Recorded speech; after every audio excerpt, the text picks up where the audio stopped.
Leadership strategy መሪነት ውስጥ ያለ አካሄድ ስልት ሂደት መሪ ሆነን ተፈጥረን እንዴት ነው የምንመራው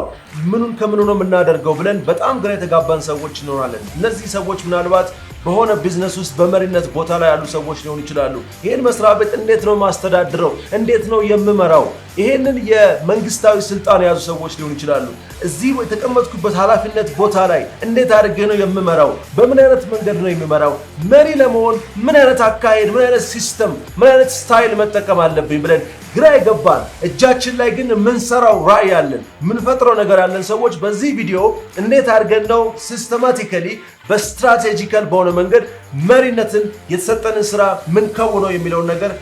አሳያችኋለሁ ቢኒያም ጎልደን የጎልደን ሴልስ እና ማርኬቲንግ ሲኢኦ እና ትሬነር አብራችሁን ቆዩ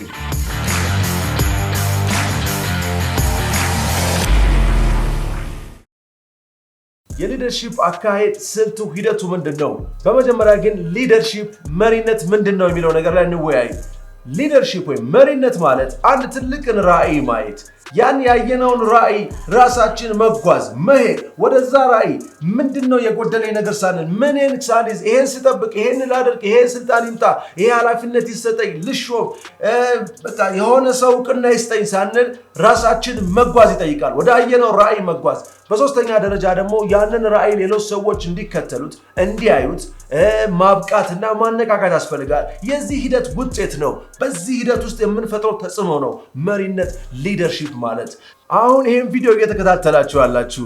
በሆነ ኃላፊነት ቦታ ላይ በመስሪያ ቤት ውስጥ በቢዝነስ ውስጥ እንደዚሁም በመንግስት ኃላፊነት ቦታ ላይ ያላችሁ ወይም ደግሞ ባለራዕይ ወጣቶች ራዕይ ያላችሁ ራዕይን እንዴት አድርጌ ነው ምድር ላይ ማወርደው እንዴት አይነት አካሄድ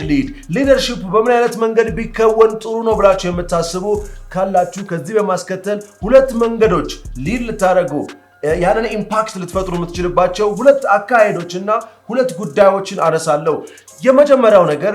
ከናንተ ውጭ ባለው ጉዳይ ላይ ከናንተ ውጭ መስሪያ ቤቱ ላይ ለምሳሌ መስሪያ ቤት ላይ ሊደር የሆናችሁ ሰዎች ወይም ቢዝነስ ላይ መሪ የሆናችሁ ሰዎች እዛ ላይ እንዴት አድርጋችሁ ነው የምትሰሩት የሚለውን ከውጭ ያለውን እናያለን ከዛ ደግሞ ከውስጥ ያለው እናንተ ውስጥ ያለው ምን አይነት መንገድ መከተል አለበት የሚለውን ነገር እናያለን እንግዲህ ከውጭ ስንጀምር በመስሪያ ቤት ውስጥ በመሪነት ቦታ ላይ ያላችሁ ሰዎች ኃላፊነት ቦታ ላይ ያላችሁ ሰዎች ወይ ቢዝነስ ላይ የመራችሁ ያላችሁ ሰዎች ስሞል ቢዝነስ ሊሆን ይችላል ሚዲየም ኦር ላርጅ ካምፓኒ ሊሆን ይችላል እንዴት ነው መሄደው ካላችሁ ሶስት መንገዶችን በዚህ በመጀመሪያው ምዕራፍ አሳያችኋለሁ የመጀመሪያው the right structure ያ ኦርጋናይዜሽን ያ ቢዝነስ በትክክለኛ ኦርጋናይዜሽን ስትራክቸር ዲፓርትመንት መቀመጡ እርግጠኛ መሆን አለብን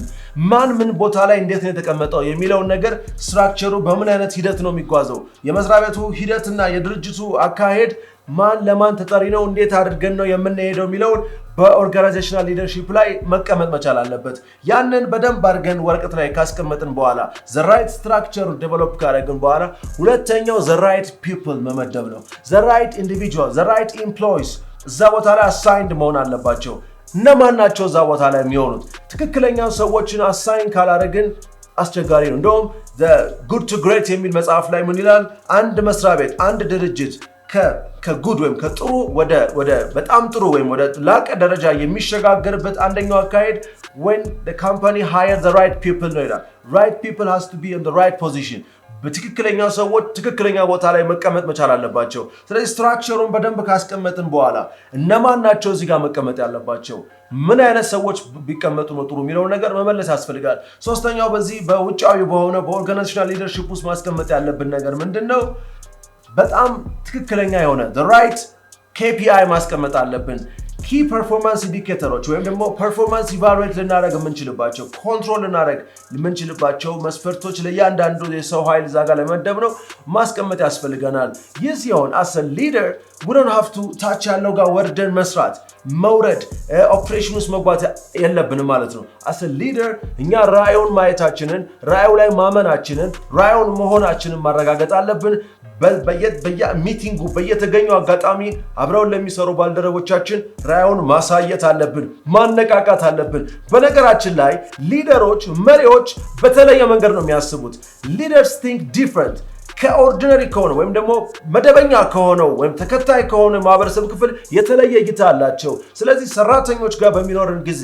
ቪዥኑን ማሳየት ራዩን ማሳየት ብቻ ሳይሆን ኢንስፓየር ማድረግ አለብን ማነቃቃት አለብን ከዛም ባሻገር ማብቃት አለብን በነገራችን ላይ best leaders are the one who enable others to be the best leaders ሌሎች best እና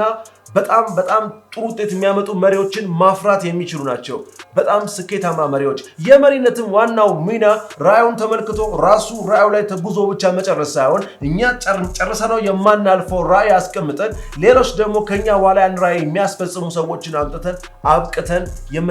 የምናስቀጥለው ሂደት ነው ስለዚህ ራይት KPI በትክክለኛው መንገድ እዛ ቦታ ላይ በደንብ አድርገን ብቃታቸው ምንመዝናቸው ምናግዛቸው ሰዎችን ማስቀመጥ አለብን ይህ ኦርጋናይዜሽናል ሊደርሺፕ ላይ ውጭ ባለው ዓለም ላይ መስራት ያለብን ነገር ይሄ ነው as an organizational leader as a government leader እነዚህ ነገሮች ትክክለኛው ስትራክቸር መቀመጥ አለበት ትክክለኛ የሰው ኃይል መመደብ አለበት ትክክለኛ የሆነ ፐርፎርማንስ ቫሉዌሽን ወይም ደግሞ ያንዳንዱ ሰው ምንድነው የሚለው ነገር በግልጽ መቀመጥ መቻል አለበት ስለዚህ as a leader ይሄን ሲስተሙን አካሄዱን ኮንትሮል ማድረግ ራዩ ጋር ይሄድን ነው ወይ ምን ያህል እየተጓዝን ነው ምን ቢደረግ ይሻላል የሚለው ስትራቴጂክ የሆነው ነገር ላይ ብቻ ፎከስ እናደርጋለን ማለት ነው ሌላው ፐርሰናል ሊደርሺፕ ያስፈልጋል to be the best leader ኦርጋናይዜሽን ላይ ብቻ ሳይሆን ፐርሰናል ሊደርሺፕ ያስፈልጋል ይህ ደግሞ የትኛው ማለት ታይትል የሌለው የመንግስት ስልጣን የሌለው ሰው ራሱ እንዴት እንደሚመራ ነው የምናየው በዚህ ፐርሰናል ሊደርሺፕ ውስጥ የሚያስፈልጉን የመጀመሪያው ነገር ምን እንደሆነ እንመለከታለን በዚህ ፐርሰናል ሊደርሺፕ ውስጥ መጀመሪያ የሚያስፈልገን ያንን ያስቀመጥነውን ትልቅ ራዕይ በደንብ አድርገን ፒክቸራይዝ ማድረግ አለብን ኢሜጅ መፍጠር መቻል አለብን ሰልፍ ኢሜጅ ውስጣችን ነው ያስፈልጋል ቪዥኑን አይተነዋል ግን ክሊር የሆነ ቪዥን መሆን መቻል አለበት ስለዚህ የመጀመሪያው ስራ ኢሜጅ መፍጠር ነው ማለት ነው ያንን ኢሜጅ በደንብ አድርገን ወረቀት ላይ ጽፈን የኛን ራዕይ ማስቀመጥ አለብን ሁለተኛው ያስቀመጥነውን ራዕይ ማመን መቻል ያስፈልጋል ልናምነው ያስፈልጋል የልማድ ልምምዶች ያስፈልጋሉ የልማድ ልምምዶች ጉዳዩን በደንብ አድርገን ኢቫሉዌት ማድረግ ያን ነገር ደጋግመን ለልቦናችን በመንገር ያን ነገር እንዲቀበለው ያ ራዕይ እንደሚሆን በነገራችን ላይ መሪ ካላመነበት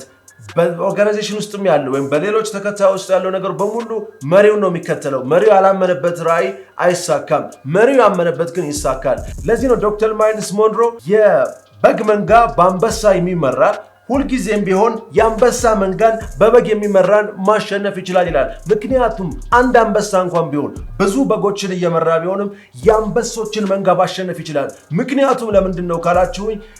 አሸናፊነት የሚመጣው በመሪው ነው ያንድ ትልቅ ኦርጋናይዜሽን ስኬት የሚመጣው በመሪው ነው መሪው የዛን አይነት የአንበሳ አይነት አቲቲዩድ ከሌለው የመሪነት ብቃት ከሌለው የያዘው ሰራዊት ምንም ያህል ጠንካራ ቢሆን ከመሸነፍ ወደ ኋላ አይመለስም ስለዚህ እንደ መሪ እኛ ራዩን ማመን አለብን courageous ደፋር የተለየ ሐሳብ